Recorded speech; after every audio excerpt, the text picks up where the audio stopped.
Hello, and welcome. Tonight's story isn't about emperors or armies, it's about marriage, ancient Roman style. You'll walk through a world of arranged vows, dowry contracts, sacred cakes, borrowed veils, and household gods watching from corners. You won't need to memorize every Latin term, just follow the slow ceremonial rhythm of a wedding day, where tradition is law and everyone has a role to play. If this kind of storytelling helps you rest, feel free to like and subscribe, but only if it actually brings you peace. And let me know in the comments where you're listening from and what time it is right now. It's always strangely comforting to know who else is drifting off to the same quiet history. So dim the lamps, breathe in the scent of laurel and honey cakes, and take your place as the guests begin to arrive. In the quiet hours of a Roman afternoon, when the streets are drowsy with sun and the forum's noise is little more than a murmur, a negotiation is taking place behind closed doors. It does not involve senators or soldiers. No laws are being passed, no territories conquered. Yet, it may determine the course of generations. This is a sponsalia, a Roman betrothal, not quite a proposal, certainly not a romantic one. It is a contract, not a confession. And it is the first step in what the Romans considered one of the most important and most thoroughly structured moments of private life. Marriage. In ancient Rome, love came later. Marriage came first. Or rather, it came according to the will of the pater familias, the male head of household, who often arranged his daughter's future long before she had any strong opinions on the matter. And so, behind heavy wooden doors, with a few slaves keeping respectful distance in the atrium, a father would sit opposite another father, or a legal representative of a prospective groom, and the discussion would begin. Not about feelings, but about status, dowry, fertility, and lineage. Marriage in Rome was not merely a personal matter, it was a matter of dynasty, of property and continuity. The ancient Roman family, the familia, wasn't just a household, it was a legal unit, a miniature republic with its own rituals, gods, debts and responsibilities, and marriage was how that unit reproduced itself. A daughter was a political asset. She might be 12, maybe 14. The minimum legal age for marriage was 12 for girls and 14 for boys, and by modern standards she would seem a child. But in Roman eyes, she was entering the threshold of womanhood, a vessel of legacy, a future mother of citizens.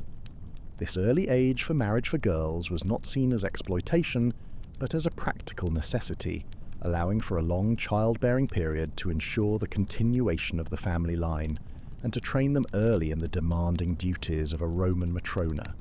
The emphasis was on utility and societal function, rather than individual choice or emotional readiness. The betrothal was formalized with a handshake, not between the young couple, mind you, but between their fathers or legal guardians. This gesture, the dextrarum iunctio, was the symbolic moment that a promise had been made. To seal it, a ring might be given, worn not on the left hand's fourth finger as it is now, but often the third, and almost always made of iron, not gold. That would come later. Iron. Practical, unadorned, Roman. It was called the annulus pronibus, and it served not as a sign of devotion, but as a legal marker. This girl is promised. It was not unusual for betrothals to be arranged years before the marriage took place. Some were broken off without much fuss, especially if one party's political fortunes changed or the dowry negotiations soured. Others were treated as nearly binding. A betrothal could be ended, but to do so without cause might be considered dishonorable, even actionable in some cases. The Romans did not take promises lightly, even the ones made on behalf of other people. The legal implications of a broken betrothal, while not as severe as a broken marriage contract, could still involve financial penalties or loss of reputation for the offending party. This added another layer of gravity to the initial handshake, making it far more than a mere social formality. You might be wondering what the bride thought of all this. The answer, gently and without judgment, is very little. In most cases, her opinion was neither sought nor required. At best, she might be asked if she accepted her father's decision. At worst, she was simply told. This was not cruelty, at least not consciously. It was custom, it was order, the same way crops were planted in spring, the same way the lares were given offerings. Daughters were married when and to whom the family deemed best. This societal expectation was deeply ingrained, a cornerstone of Roman family structure. To defy it would not only bring shame upon the individual, but could also damage the family's standing in the community, jeopardizing future alliances and opportunities. And what of the groom? If he were much older, as was often the case, he might be a seasoned man in his 30s or 40s, marrying for alliances or legitimacy. If he were young, it might be his first major step into Roman adulthood. He too was often a participant rather than a chooser. The match was a bridge between households, a means of combining resources, names, and gods. It's worth remembering that Roman marriage wasn't necessarily about two individuals finding one another. It was about familia meeting familia. It was about ensuring continuity, about strengthening political ties, accumulating wealth, or securing a prestigious lineage for future generations. The individual desires of the bride and groom were secondary to these overarching familial and societal objectives. This pragmatic approach permeated every aspect of Roman life, especially where the fundamental unit of the state, the family, was concerned. Let us imagine then a typical scene: a villa in the Sabine Hills, an old patrician father, wealthy but politically waning, a rising equestrian family from Rome, full of ambition. The daughter, just turned 13, quiet, poised, aware of her role. The son, 17, already being trained in rhetoric and law. They meet only briefly during the betrothal. Perhaps they exchange glances, a few words. Then they retreat, she to her tutor or spinning wheel, he to his scrolls, while the fathers speak over wine and terms. The most important of those terms is the dowry, dus in Latin. This wasn't a payment to buy the bride. Rather, it was a contribution from her family to the new household, a way to support the future wife and her children. It could include money, land, slaves, jewelry, or furniture. It could be large or modest, depending on the status of the bride's family. And crucially, it was not a gift, but a loan of sorts. If the marriage ended, say through divorce, the dowry was typically returned to the bride's family, unless she was at fault, in which case things could get complicated. The dowry was a vital economic component of the marriage, a safeguard for the wife's financial security, and a reflection of her family's wealth and status. Its precise terms were meticulously negotiated, often requiring the involvement of legal experts to ensure all parties were satisfied and protected. This financial aspect underscored the practical, contractual nature of Roman marriage. But let's not rush ahead. A young couple is now promised, not yet wed. Between betrothal and wedding might lie a few months or a few years, and during that time much would be prepared. The bride would begin her slow transformation from daughter to matrona. She would be taught the rituals of a Roman wife, how to manage a household, how to honor the household gods, how to present herself with pudicitia, modesty, a key virtue. This education was not casual. It was rigorous and comprehensive, preparing her for the weighty responsibilities of running a Roman home, which often involved managing numerous slaves, overseeing finances, and raising children in accordance with Roman values. She might begin assembling her wedding trousseau, not just clothing, but tools of domestic life, spinning distaffs perhaps, jewelry boxes, linen. These were tangible symbols of her future role, a physical manifestation of the domestic virtues she was expected to embody. She would also begin to understand, in ways whispered by mothers, nurses, and older women, the nature of her new role. It was a mix of reverence, practicality, and careful silence. Her education might be modest, unless she came from a particularly progressive or elite family. Some Roman girls were taught to read and write, some knew poetry, fewer still mastered Greek. But above all, she was expected to know her place, a word that carried far more weight in Roman culture than it does today. To know one's place was to be safe, respected, honoured. To step out of it was dangerous, inviting social ostracism or even legal repercussions. This societal emphasis on virtus and pietas meant that a woman's honour was inextricably linked to her adherence to traditional gender roles and expectations. The engagement was sometimes marked by a private ritual, perhaps a small feast, perhaps the offering of a lock of hair to the household gods, a gesture of leaving girlhood behind. No public spectacle, No announcements in the forum, just quiet understanding within the family villa, a sense of change in the air, a sense that something is being built, slowly but with intention. These private rites serve to solidify the commitment within the familial sphere, acknowledging the impending transition without unnecessary public display. Occasionally, young girls might be betrothed to much older men, senators, widowers, or political allies. These matches might raise an eyebrow even in Roman society, but they were legal so long as both were of age and the paterfamilias approved. The political expediency of such unions often outweighed social norms, demonstrating the absolute authority of the paterfamilias in marital matters. Even Emperor Augustus used marriage as a political tool. He married off his daughter Julia to multiple powerful men, Agrippa, then Tiberius, in service of his dynastic vision. Whether Julia found happiness is another matter, but happiness in Roman marriage was considered a bonus, not a necessity. The primary purpose was the establishment and continuation of the familia as a cornerstone of the Roman state. Still, not all Roman marriages were cold transactions. Love sometimes blossomed after marriage. Some husbands wrote tender inscriptions for their wives. Some wives, when widowed, never remarried, not from duty but affection. Tombstones and epitaphs give us small windows into these relationships. One husband wrote, "She was my light, my home, the joy of my days.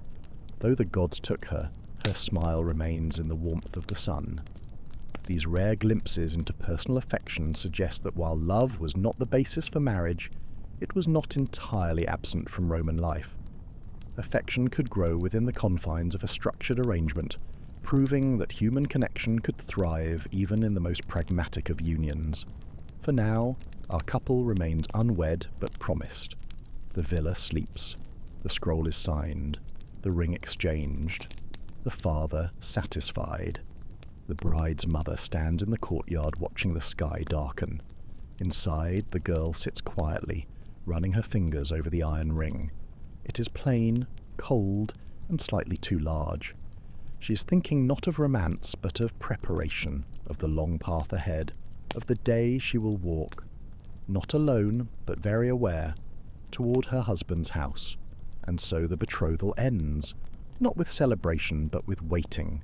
Waiting for omens, waiting for dowry transfers, waiting for the next auspicious date. Roman time moved differently, not by clocks, but by festivals, by harvest, by births and deaths, by arrangements made in shaded atriums, by girls growing older with purpose, by families building futures one contract at a time. Sleep now as the villa quiets, the oil lamp flickers, the scroll rests in its jar. The bride dreams of nothing in particular, but the household dreams for her.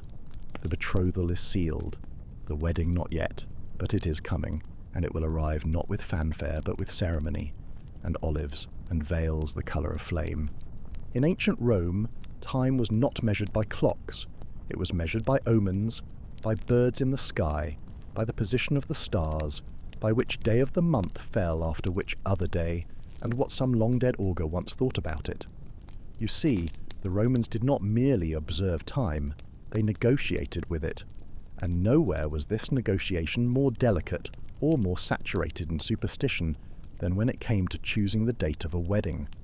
Today, one might pick a wedding day based on availability of venues, the alignment of schedules, or whether the bridesmaids can get the day off work. The ancient Roman, on the other hand, had a rather different list of concerns. Was the day sacred to Juno? Were the auspices favourable?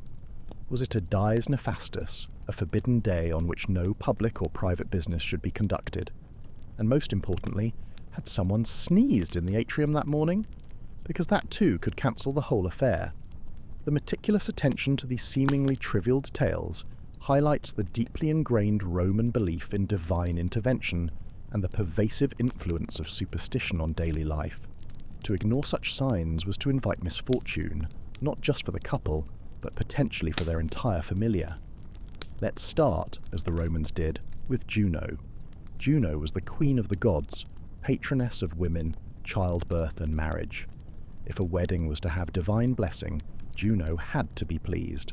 And so, Weddings were ideally held during times sacred to her, most commonly in June, her month. That ancient association still survives in the modern popularity of June weddings, though, in truth, the Roman June was more about ritual than romance, and not every day in June was acceptable. The preference for June was rooted in religious significance, emphasizing the protective gaze of Juno over the marital union. However, even within this favored month, specific days might be deemed inauspicious due to other religious observances or omens. Enter the Roman calendar, or more precisely the fasti, the annotated calendar that indicated which days were fasti, permissible, and which were nefasti, forbidden. Days were marked with tiny letters. F for legal, for civil and religious business, and for nefas, no business religious or otherwise. C for permitted, for certain legal actions. NP for sacred festival days. If this seems complicated, that's because it was. Even most Romans didn't fully understand it. They relied on priests, scribes, or superstitious aunties to tell them whether a day was safe for nuptials or an express lane to divine wrath. This reliance on expert interpretation underscored the complexity of Roman religious practice and the need for guidance in navigating the intricate web of auspicious and inauspicious dates. And then there were the calends, known as an IDs of each month, the Roman version of beware. Weddings were generally avoided on these days, which mark the key points of the lunar month. Calends, the 1st, nones, usually the 5th or 7th, IDs, typically the 13th or 15th. Why? Because these were days associated with transitions between old and new, and transitions were unstable. Weddings, after all, were fragile things, and nobody wanted to stack too many transitions atop one another. The inherent instability of these transitional days made them unsuitable for an event meant to establish a stable and enduring union. But the real minefield lay in the festivals of the dead. Woe unto the Roman who tried to marry during Parentalia, the festival honouring deceased ancestors in mid-February, or during Lemuria in May, when households attempted to exorcise restless spirits with black beans and midnight incantations. May, by the way, was considered deeply unlucky for weddings. Why? Because it belonged to the dead. You didn't start a new household while the spirits were still wandering. Hence the old Latin saying, mense Maio malae nubent, they marry badly who marry in May. These festivals, dedicated to propitiating the spirits of the deceased, were viewed as times of solemnity and separation from the living world, making them utterly inappropriate for a joyous, life-affirming event like a wedding. And so, many Romans aimed for June, sacred to Juno, clear of festivals and reasonably auspicious. But even in June, the day itself required scrutiny. You might rise on the morning of your planned wedding and look to the augurs. These were the official priests who interpreted signs, particularly the behaviour of birds. If a raven flew to the left, a bad omen. If an eagle cried 3 times overhead, excellent. If no birds appeared at all, well, better reschedule. Birds were just the beginning. A stubbed toe, a spilled amphora, a sneeze during prayer, all could cancel the wedding. The Roman world was laced with omens, some contradictory, some vague, most open to interpretation. But they mattered because the Romans didn't believe in chance. They believed in signs. The gods spoke not in words, but in patterns, disruptions, tremors, little accidents. It was the citizens' job to listen. The interpretation of these omens was a highly skilled and respected profession, often influencing major state decisions as well as private matters. The ideal wedding date, therefore, was one where the calendar permitted it. No nefasti were in progress, no ominous festival loomed, no bad dreams had been reported by family members, no utensils fell during breakfast, and no one, absolutely no one, had seen a lizard in the garden. Because lizards, you see, were tricksters, and if one crossed your threshold that morning, the marriage would be off to a dubious start, at least according to Uncle Gaius. The vast array of potential omens meant that even a seemingly perfect day could be derailed by an unexpected sign, leading to last-minute postponements or frantic efforts to appease the gods. Even after selecting a favourable day, many families held preparatory rituals to cleanse the space and the time. This might include sacrifices to Juno, libations, or consultation with a harrispix, a diviner who read the entrails of sacrificed animals to determine if the gods approved. Imagine a perfectly planned wedding day dependent on the appearance of a sheep's liver. If the liver had an irregular lobe or was oddly coloured, the priest might frown and say, "Try again tomorrow." And the couple, dressed and ready, would sigh and start again. This highlights the painstaking effort and considerable expense involved in ensuring divine favour, demonstrating that even the most affluent Romans were beholden to the intricate demands of their religious beliefs. It might sound exhausting, and well, it was, but it was also essential. Marriage was not merely a joining of two people, it was the joining of two houses under the eye of the gods. A mistake in timing wasn't just embarrassing, it was cosmically dangerous. Bad luck wasn't taken lightly in Rome. It was seen as a symptom of divine disapproval, a warning from Jupiter or Juno or the spirits of disgruntled ancestors. The fear of divine retribution for ritualistic error was a powerful motivator, ensuring meticulous adherence to prescribed ceremonies. In some cases, a previously chosen day had to be cancelled because of unexpected bad omens. The auspices might have changed. Perhaps a thunderclap occurred during a sacrifice, or a slave had a fit in the night, or someone in the extended family had a tooth fall out. There were even cases where weddings were delayed because a mouse squeaked at an inconvenient moment. Yes, mice had a reputation in some quarters, it's best not to ask. All of this made Roman weddings highly flexible in practice. You might plan one for a lovely June afternoon and marry 3 weeks later in the heat of July, after the omens finally behaved. This constant state of uncertainty added a unique element of suspense and unpredictability to what was otherwise a highly structured event. And when the day did arrive, there were often precautionary measures taken. Charms pinned inside the bride's tunic, salt scattered at thresholds, prayers whispered to household lares and penates, a small phallic charm or bulla for protection against the evil eye, because even on the right day misfortune could sneak in through the back door, or so the Romans believed. These apotropaic rituals were a final layer of defence, a last effort to ensure that the union was blessed and protected from unseen dangers. Some Roman brides carried symbolic objects on the day of their wedding to ward off misfortune. A spindle and distaff, symbols of domesticity, to reassure the gods that she would be a good wife, a small coin offered to the household lares of her new home, and more controversially a wolf's tooth said to protect against infertility and wandering husbands. That last one, of course, is speculative, but we wouldn't put it past them.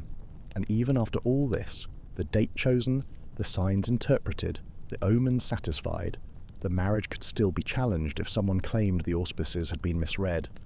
There were cases, rare but real, where rivals attempted to invalidate a wedding on the basis of improperly observed rituals, which may sound dramatic until you remember Roman inheritance law. A small misstep in the calendar could unravel an entire legacy. And so, the stakes were high. Selecting a wedding date was not a detail.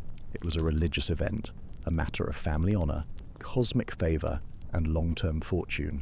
One could not simply rush in. In the end, the most successful wedding dates were those that honoured Juno, respected the spirits, navigated the bureaucratic maze of the Roman calendar, and perhaps most importantly, avoided Mondays.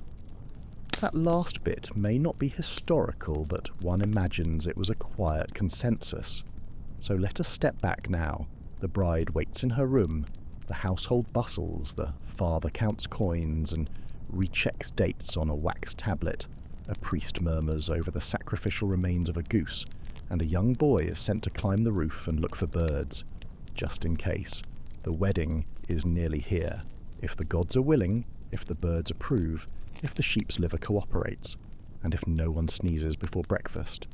In the hush of early morning, before the household has fully woken, a girl sits on the edge of her low bed, barefoot on cold mosaic tiles. It is the day of her wedding, but not quite yet.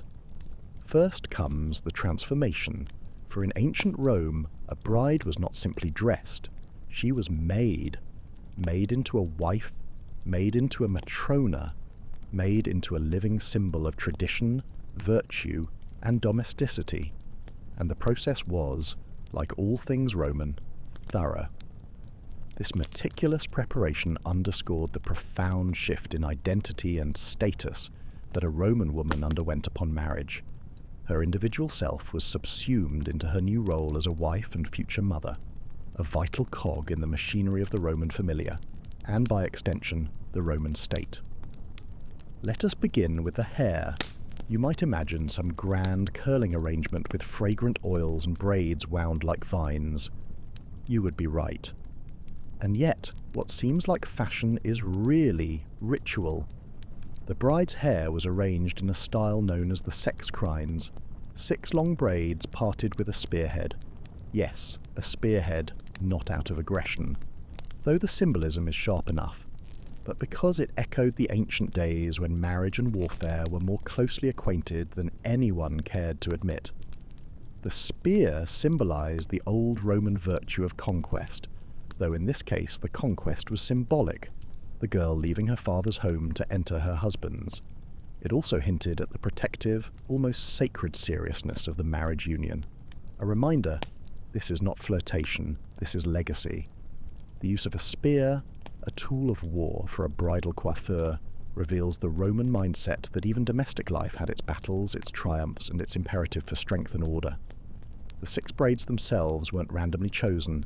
They mirrored the hairstyles of the Vestal Virgins, the priestesses who kept Rome's eternal flame. And so, even on her wedding day, especially on her wedding day, a Roman bride visually linked herself to the most chaste, most venerated women in the state. Not that she was expected to remain a virgin after today, quite the opposite, but the echo of purity, of sacred femininity, was an important gesture, setting the moral tone for her new role. The woman responsible for the hairstyle was no ordinary maid. Traditionally, it had to be a matrona, a married woman still in her first marriage, ideally someone with a reputation for fertility and domestic virtue, the idea being that her good fortune, like her fingers, might somehow be transferred to the bride. This transference of good fortune through contact with an auspicious individual was a common belief in Roman folk religion, further embedding the wedding rituals in a web of superstition and hope. Every tug of the braid, every pin placed, carried meaning. This was not about beauty alone, this was about blessing. Next came the dress, or more properly the tunica recta. It was a simple, undyed, ankle-length tunic made of wool. Yes, wool, not silk, not fine linen. Something humble. Even aristocratic brides, swathed in luxury on other occasions, wore this modest garment on their wedding day. This choice of simple wool rather than expensive imported fabrics emphasized the traditional Roman virtues of modesty, frugality, and dedication to domesticity over ostentation and foreign luxury. It was tied with a special belt, the cingulum, knotted in what was known as the nodus Herculeus, the knot of Hercules. The knot was notoriously difficult to untie, and it was the groom's job to do so later that evening.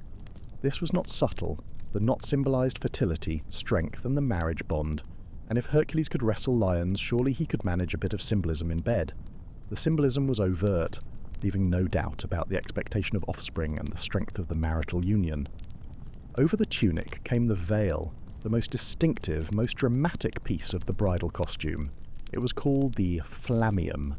The name means flame-coloured, and that's no exaggeration. The veil was a vivid orange red, the colour of fire, of life, of the hearth. It covered the bride's entire head and shoulders, cascading down like molten sunset.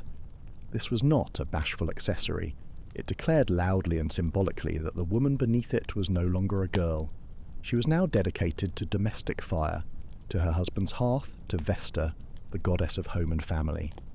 The colour itself was a powerful apotropaic, believed to ward off evil spirits and bring good luck, further reinforcing its protective function. The veil also served to separate the bride from the everyday world. She was veiled like a priestess. She had crossed a threshold and could not return unchanged. This ritualistic separation underscored the sacred nature of the transition she was undergoing, moving from one social and spiritual state to another. The flammeum was fastened with woolen bands, again tying her to the domestic arts and the virtue of simplicity. Wool was Rome's textile of virtue, honest, homespun, industrious. A bride wrapped in wool was a bride ready to spin, to manage, to nurture, at least in theory, providing a visual affirmation of her readiness to fulfill the demanding duties of a Roman wife. On her feet she wore yellow sandals, also bound with wool. Yellow or saffron was associated with joy, light, and the sun, and it made for a cheerful contrast to the otherwise pale, serious palette of the rest of the outfit. If nothing else, they were easier to spot if she tried to bolt. Not that she would, probably, given the severe social repercussions of such an act. As the bride was dressed, women gathered. Female relatives, old nursemaids, family friends, slaves with busy hands and knowing glances.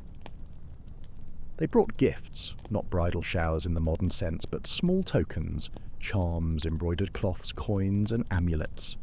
And advice, so much advice, on how to please a husband, how to avoid making enemies of in-laws, how to run a household without appearing to run it, how to speak little and listen much, all delivered in the sort of whispers that begin with, "Now, don't tell your father I said this." This communal ritual of dressing and advising created a supportive, albeit restrictive, environment for the bride, passing down generations of practical wisdom and unspoken rules. Perfume was applied last, not to overwhelm but to anoint. The Romans favoured light floral oils, rose, myrrh, perhaps a hint of cinnamon. The scent was not merely to attract, but to signal purity. Smell, like sight and touch, was a language of symbolism. The bride had been bathed, anointed, veiled, and braided. She had been transformed. There was a brief ceremony before she left her father's house, a farewell of sorts.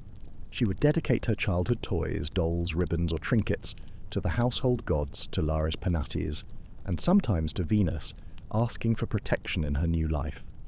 This moment, quiet and often private, marked the official end of girlhood. Even for wealthy girls who'd never actually played with such toys, symbolic offerings were expected. No room for sentiment here. Even farewells were scheduled, highlighting the Roman emphasis on ritual over personal emotion. The bride might weep. That was allowed, even expected. It was a bittersweet parting, not just from family, but from identity. She would soon be someone's wife. She would soon belong to another house. And so the tears were not always sorrowful. They were ritualized, a nod to the gravity of what was being left behind, a final catharsis before embracing her new destiny. As the hour approached, slaves rushed to prepare. Torches were lit, the litter brought forward, or if humble means required it, a cart. The wedding procession would begin soon. But for now, the bride stood still, a flame-coloured veil over her head, her hair in sacred braids, a woolen knot above her womb, the scent of rose oil in the air. All around her, murmurs, cloth rustling, sandals on tile. We might imagine a heartbeat, quick, uncertain, not entirely unlike that of a girl about to go on stage, because in truth, this was a performance, a highly regulated, highly symbolic act of social theatre. The costume was the script, the rituals, the choreography, and the bride, however she felt, was both participant and symbol. She was herself, and every Roman bride before her. There is beauty in such ritual, and perhaps a kind of comfort in knowing that each braid, each thread of wool, each drop of perfume had been worn by countless others, that the path ahead, uncertain though it felt, had been walked many times before, that one did not enter marriage alone, but surrounded by ancestors, their echoes carried in fabric and form. And yet, for all the tradition, each bride was also unique. Each had her own fears, her own hopes, her own way of smoothing the veil, of glancing at the door, of stepping forward. The rituals may have been ancient, but the girl beneath the veil she was always new. Sleep now as the bride is led to the atrium, as the women murmur behind her, as the orange veil flutters in the lamplight. Tomorrow she will cross a threshold. Tonight she is between worlds, part daughter, part wife, fully Roman. The morning air is still. A faint scent of rosemary clings to the courtyard, not for ornament, but for purification. In a shallow bronze brazier, coals glow beneath powdered laurel and crumbled incense. Smoke curls upward in slow, deliberate spirals. Somewhere beyond the colonnade, a chicken clucks once, then falls silent. Not every guest today will leave unscathed. It is the morning of a Roman wedding, and before there is a feast, before there is laughter, before the veils and the vows and the procession through torchlit streets, there must first be sacrifice. No rite in ancient Rome was complete without it. To marry without sacrifice would be like building a house without a foundation. The gods had to be acknowledged properly, fully, and with the appropriate mixture of respect, fear, and blood. The gods, after all, were not spectators. They were participants. This was not a polite request, but a fundamental obligation. The Romans believed that the gods directly influenced all aspects of human life, and their favour was essential for prosperity and well-being. Juno, queen of heaven and patroness of marriage, was the chief recipient of the day's offerings, but she was far from alone. Vesta, the eternal hearth, was invoked to protect the new household. Ceres, bringer of fertility, was courted with murmured prayers. Tellus, the earth mother. Venus, if affection was hoped for. Even lesser deities like Fortuna Virginalis and Concordia might be quietly acknowledged. One could never be too thorough. The pantheon of gods and goddesses relevant to marriage was vast, and a comprehensive approach to securing their blessings was deemed crucial for a successful and harmonious union. The rituals began before the first rays of sunlight pierced the tiled rooftops. A priest, or in wealthy households, a pontifex, prepared the space. The victimarius, the priest's assistant, ensured the sacrificial animal was healthy and placid. A lamb, perhaps, a small pig, occasionally a chicken. The creature was garlanded with woolen bands, washed, and given a taste of wine. It had to be calm. An agitated animal might be read as a sign of divine displeasure. The meticulous preparation of the animal reflected the Romans' belief that only a perfect offering could truly appease the gods. The bride and groom did not conduct the sacrifice themselves. That would be unseemly. Instead, they stood beside their family elders, solemn and still as the ritual unfolded before them. For a confariatio wedding, the oldest and most formal type, usually reserved for patricians, the Pontifex Maximus and Flamen Dialis, High Priest of Jupiter, might preside. It was, after all, a state ritual. But for most, a family priest sufficed, emphasizing that even private ceremonies had profound public and religious significance. The prayers began in whispers. The names of the gods were spoken aloud, each accompanied by small offerings, morsels of salted spelt bread, flicks of oil, and unwatered wine poured slowly into the flames. The priest, eyes lowered, moved with practiced deliberation. Every motion had meaning, every utterance had precedent. Nothing was improvised. The rigid adherence to prescribed forms was paramount. Any deviation could invalidate the entire ritual and incur divine wrath. Then came the moment. The animal, standing docile with a garland around its neck, received the final blessing. A final libation of wine was dripped onto its brow. A hushed silence settled over the space, and with a swift, practiced movement, the knife fell. If the animal bellowed, it was a bad omen. But if it died quietly, a clean cut, a clear flow of blood, the ritual could proceed. The corpse was laid open. The haruspex, the specialist in entrails, stepped forward. He examined the liver first, then the heart and other organs. Symmetry was good, swelling was suspect. A missing lobe or blemish might require a second sacrifice. The gods had standards. The practice of haruspicy, the reading of animal entrails, was a highly specialized and ancient art, reflecting the Roman conviction that divine will could be discerned through the physical world. Assuming the signs were favorable, and one hoped they were, the liver and other entrails were placed on the fire as an offering. The rest of the animal might be roasted and shared later during the wedding feast, but this portion was for the divine alone.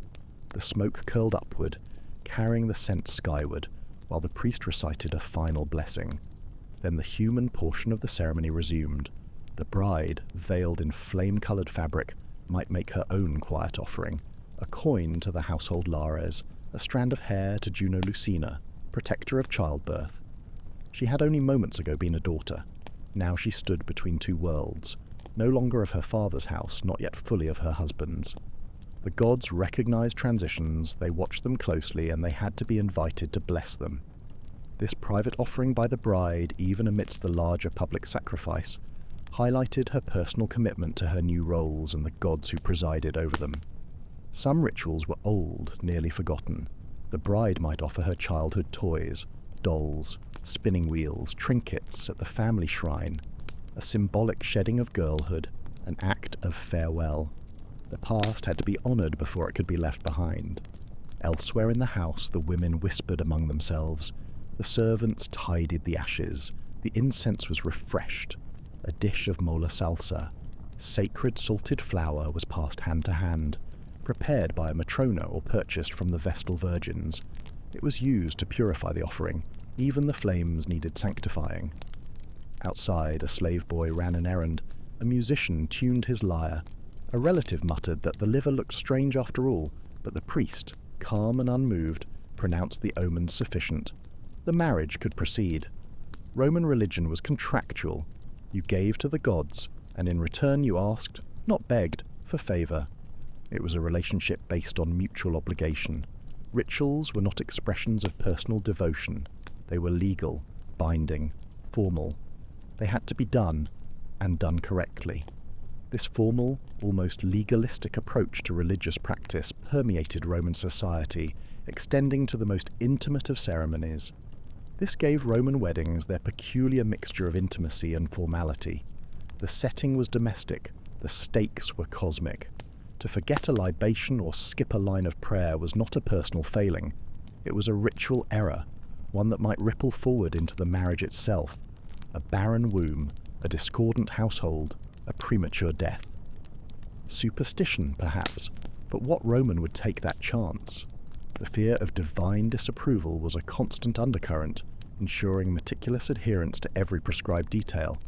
The omens didn't end with the sacrifice. Days before the wedding, augurs might have been consulted. The flight of birds, the direction of thunder, a raven perched in the wrong place could delay the ceremony. An eagle soaring overhead might be seen as divine applause. Even on the morning itself, small occurrences could be interpreted. A cracked plate, a sudden gust, a dog howling. It was a delicate balance, one foot in the world of men, the other in the realm of gods. When the rituals concluded, there was a moment of pause. Not celebration, not yet, just stillness, as if all present were waiting for an invisible nod, a recognition that the gods had eaten, had heard, and most importantly had accepted. Then the practical matters resumed. The bride was helped to her feet, the sacrificial implements were removed, the veil was adjusted, and the household began to prepare for the next stage of the day, the procession. But the sacrifice lingered. The smell of blood had faded, but the impression remained. The gods had watched. Their presence was felt not in thunder or vision, but in the curling smoke, the gleam of oil on the altar, the silence that had settled over the courtyard like a shroud. It was the silence of approval. In some traditions, the bride would now light a small torch from the family hearth and carry it to her new home. It symbolized the transfer of sacred fire from her father's house to her husband's. The flame of Vesta passed, hand to hand. It was not just a gesture, it was an act of continuity. The hearth in Roman thought was the center of life. To carry its flame was to carry history, memory, hope, and the unbroken chain of familial piety. The gods had been fed, the signs had been read, the moment was sealed, and so the household stirred, the next chapter awaited. But the priest remained a moment longer. He scattered a final pinch of salt into the brazier, murmured a closing prayer, and then stepped back. His robes smelled of wine, ash, and something older, the scent of ritual itself. The bride, for her part, was silent beneath her veil. She did not speak. There was nothing to say. Words today belonged to the gods. She had been seen by them, acknowledged, perhaps even approved. Tomorrow would bring the procession, the feast, the singing of songs, the teasing of guests. But tonight was still sacred. The courtyard darkened as the sun moved across the sky. The coals in the brazier burned low. The scent of laurel was faint now. A servant collected the last of the offerings.